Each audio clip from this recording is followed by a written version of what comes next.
হয়, এই কথাটো বৰ ভাল কথা কৈছে আপুনি। কথাটো হ'ল এই বিষয়ৰ ওপৰতে আমি আবেদন কৰিছিলোঁ মহামান্য উচ্চতম ন্যায়ালয়ত। আৰু মহামান্য উচ্চতম ন্যায়ালয়ে আমাৰ কথাখিনি, আমাৰ অধিবক্তাসকলৰ কথাখিনি শুনি ৰায় প্ৰদান কৰিছে, NRC কৰ্তৃপক্ষলৈ নিৰ্দেশনা জাৰি কৰিছে। মই আগতে আমাৰ গোচৰৰ নম্বৰখিনি আপোনাক কৈছোঁ। ইয়াত দুটা বিষয়, আচলতে তিনিটা বিষয়। দুটা বিষয় হ'ল মূল বিষয়। এই বিষয়টো হ'ল 1 নম্বৰ, আগত পূৰ্বে সময়সীমা আছিল, শেষ সময়সীমা আছিল 15 ডিচেম্বৰ। এই সময়ৰ ভিতৰত দাবী আপত্তি কাৰেকশ্যনখিনি শেষ কৰিব লাগে।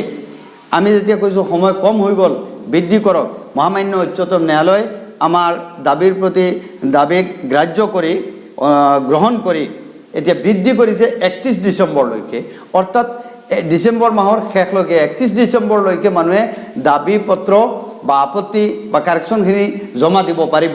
এই সময়খিনি আৰু 15 দিন ইয়াত বৃদ্ধি কৰিছে, মূল সময়তকৈ আৰু 15 দিন বৃদ্ধি কৰিছে, 31 ডিচেম্বৰলৈকে দিছে। নম্বৰ 1।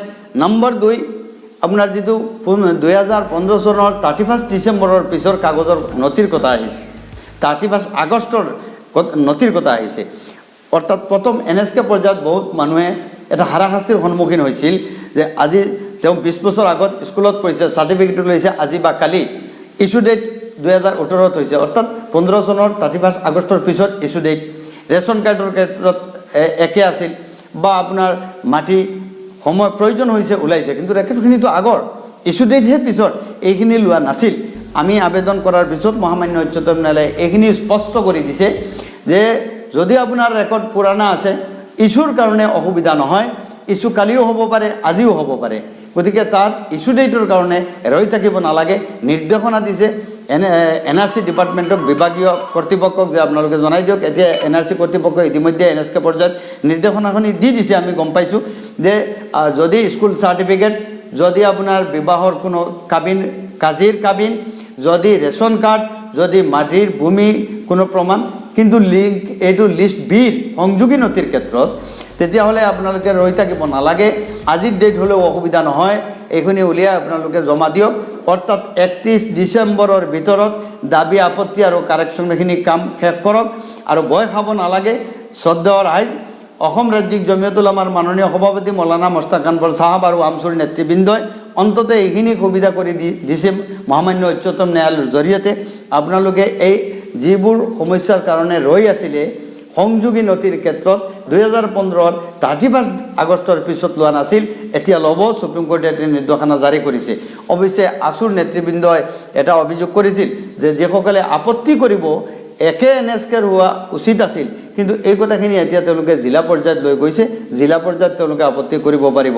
হয়, যদি আপত্তি কৰে কোনোবাই, সঁচাকৈ আপত্তি কৰিবলগীয়া মানুহ আছে, তেতিয়াহ'লে তাত আমাক ক'বলগীয়া একো নাই। কিন্তু মিছামিছি যদি আপত্তি কৰে, আইনৰ সেইটোও ব্যৱস্থা আছে।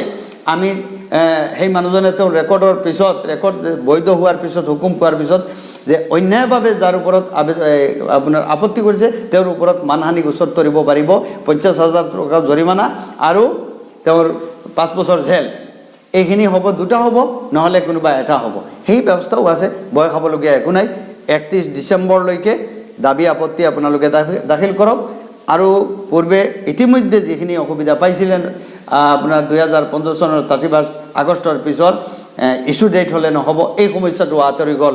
তাৰ কাৰণে সৰ্বভাৰতীয় জমিয়তুল উলামাৰ সভাপতি মৌলানা সৈয়দ আৰশ্বদ মদনী চাহাব, ৰাজ্যিক জমিয়তুল উলামাৰ সভাপতি মৌলানা মস্তাক আনৱাৰ চাহাব আৰু আমচুৰ নেতৃবৃন্দক আজিৰ এই মঞ্চৰ পৰা, আপোনাৰ BBN লাইভৰ ষ্টুডিঅ'ৰ পৰা মই আন্তৰিক ধন্যবাদ জনাইছোঁ।